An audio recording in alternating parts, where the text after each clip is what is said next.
Bismillahirrahmanirrahim. Welcome to Special Education with Hamid Naqvi. Let's start practicing MCQs relating to mentally challenged field, and this would be specifically relating to teaching and training of mentally retarded children. So here we start with the first of its kind. How can teachers make learning more effective for students with intellectual disabilities? By using abstract teaching methods, by providing direct instructions with examples and repetition, by expecting them to learn independently, or by focusing only on advanced topics. Correct answer is by providing direct instruction with examples and repetition.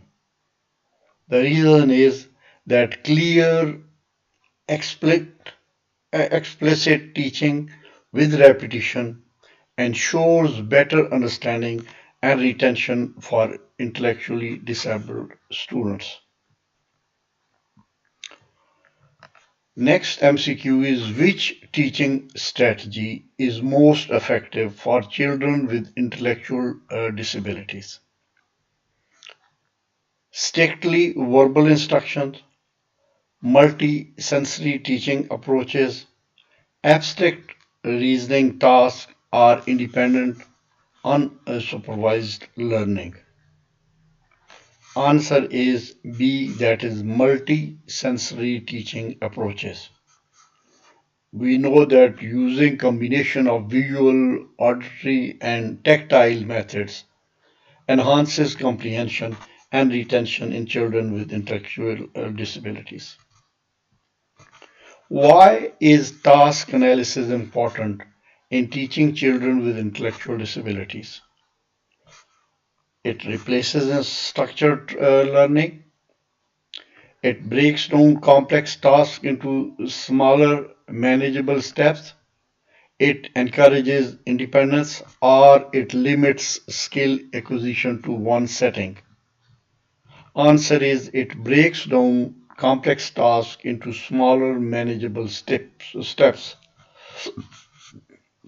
And the reason for this is task analysis simplifies learning by teaching one step at one time, uh, ensuring mastery before progressing. Next is, what type of curriculum is most suitable for children with intellectual disabilities? Standard academic curriculum, modified curriculum with an emphasis on life skills, theoretical and abstract curriculum, or highly competitive curriculum? The answer is modified curriculum with an emphasis on life skills. The reason for this is a tailored curriculum that incorporates functional skills, aligns with the learning needs and capabilities of intellectually disabled children. Next is, what is the role of individualized educational plans, that is IEPs, for children with intellectually disabilities? To standardize teaching for all students, to provide personalized goals and strategies for learning, to eliminate academic expectations, or to reduce teacher involvement? The answer is to provide personalized goals and strategies for learning. IEPs, that is individualized education plans, are designed to address each child's unique strengths and challenges, ensuring targeted and effective instruction. What is a key benefit of hands-on activities for children with intellectual disabilities? They focus solely on academic achievements. They provide experienced learning, enhancing understanding and retention. They discourage active participation. or they avoid using sensory inputs? The answer is B, that is, they provide experiential learning, enhancing understanding and retention. The reason is that hands-on activities engage children actively, making learning more tangible and meaningful. Next MCQ is which type of reinforcement is most effective in teaching new skills to intellectually disabled children? Delayed reinforcement, immediate and specific reinforcement, negative reinforcement, or random reinforcement. Immediate and specific reinforcement is the correct answer. And the reason is providing positive feedback right after a desired behavior helps children understand and repeat the behavior. How can visual sports assist in teaching intellectually disabled children? By making tasks more abstract, by providing clear instructions and reducing confusion, by discouraging independence, or by eliminating verbal communication. The answer is by providing clear instructions and reducing confusion. And we can explain this by saying that visual aids like charts, symbols, and pictures help children grasp concepts more effectively, specifically when verbal instructions are challenging. What is an example of a functional life skills taught to intellectually disabled children? Solving algebraic equations, learning to use public transportation, writing a research paper, or memorizing historical dates. Answer is by learning to use public transportation. Functional life skills such as navigation foster independence and improve the quality of life for intellectually disabled individuals. Why is repetition essential in teaching children with intellectual disabilities? It limits their ability to learn new skills. It reinforces learning and improves retention. It discourages creativity. It focuses only on academic tasks. The answer is it reinforces learning and improves retention.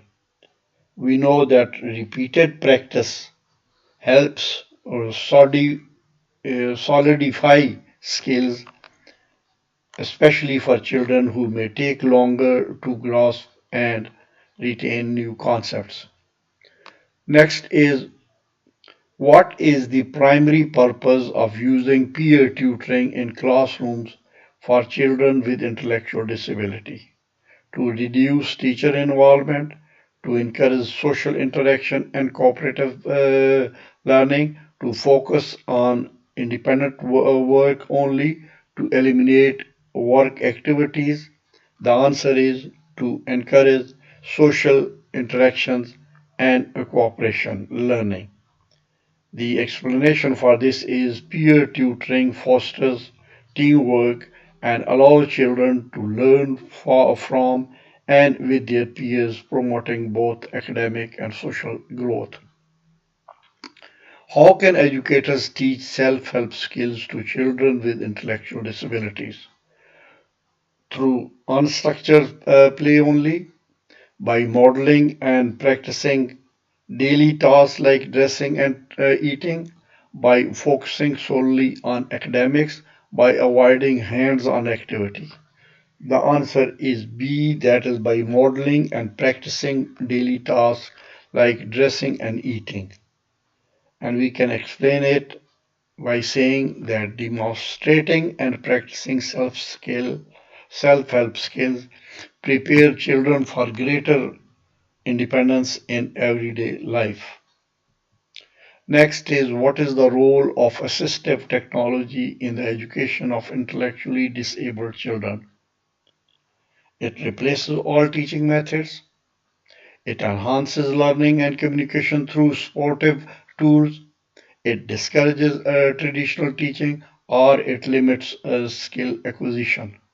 The answer is it enhances learning and communications through sportive tools.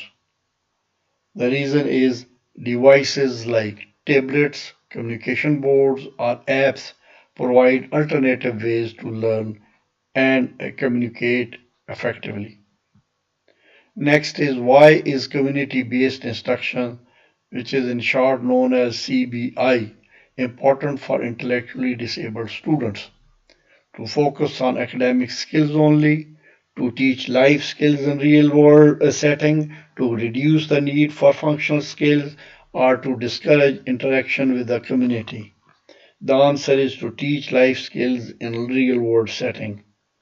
CBI involves teaching skills like shopping or using public transport in actual environments, enhancing independence and real life application.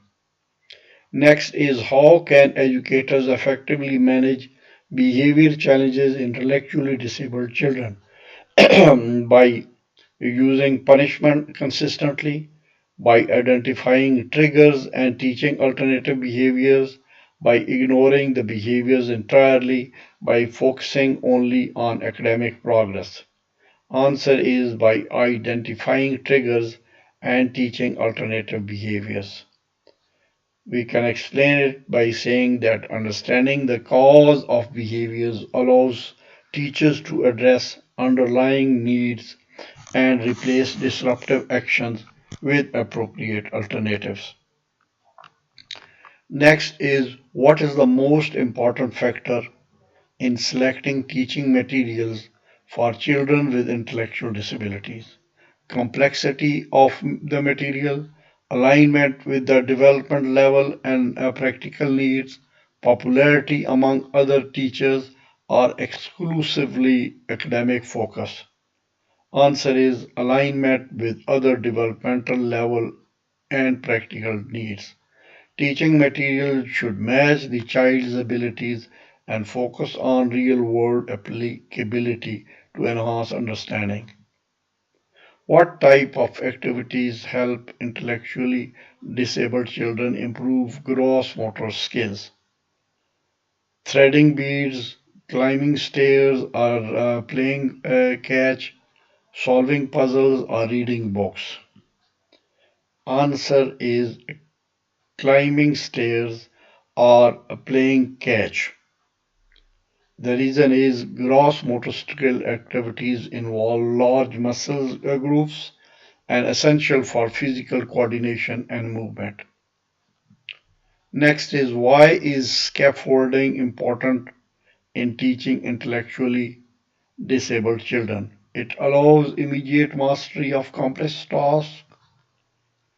It provides temporary support to help them achieve independence.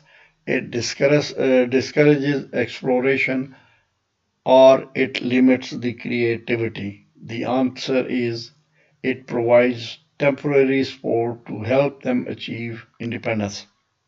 Scaffolding, we know, gradually reduces assistance as the child becomes more confident and capable in completing tasks.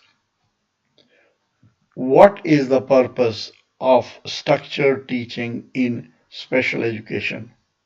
To allow complete freedom in learning, to establish predictable routines and clear expectations, to focus only on group activities, to avoid individualized approaches. Answer is to establish practicable routines and clear expectations. And we can explain it by the fact that structured teaching minimizes confusion and anxiety, making it easier for children to focus and learn. Next is which classroom strategy helps reduce distraction for children with intellectual disabilities? Allowing free movement around the classroom, providing a quiet and organized learning environment, using bright, overly stimulating decorations, or avoiding any classroom rules. Correct answer is by providing a quiet and organized learning environment because a calm and well structured setting helps children with intellectual disabilities concentrate better. What is the primary goal of early intervention programs for children with intellectual disabilities? To focus on academic achievement exclusively, to enhance developmental outcomes in social, cognitive, and motor skills, to delay educational services until school age, or to assess only the child's limitation. The answer is to enhance developmental outcomes in social, cognitive, and motor skills because the early intervention program target critical developmental areas providing tailored support during formative years. Which method is most suitable for teaching vocational skills to intellectually disabled students? Simulated activities in classroom, community-based and hands-on training, the theoretical discussion on job responsibilities, testing their aptitude without practice. Answer is community-based and hand-on training. And we can say that practical experience in real-world environment helps these students acquire and retain vocational skills. Best of luck and see you in the